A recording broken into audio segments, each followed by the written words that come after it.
এরে নবীর আশিকে দুনিয়াদারি মুসলমান, আমার মালিক ওই পবিত্র কুরআনুল কারীমের মধ্যে জানাইয়া দেন, ইয়া আইয়ুহাল্লাযীনা আমানুত্তাকুল্লাহ, হে আমার বান্দা তোমরা তাকওয়া অর্জন করো। তাকওয়া, আত্তাকওয়া হাহুনা, আত্তাকওয়া হাহুনা।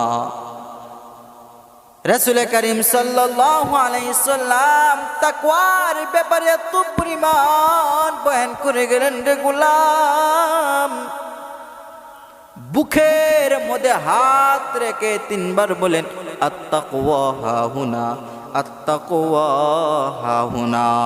তাকওয়া একটা অন্তরের ব্যাপার, তাকওয়া একটা অন্তর। এই জন্য তাকওয়া আমরা দেখতে পাই না, কিন্তু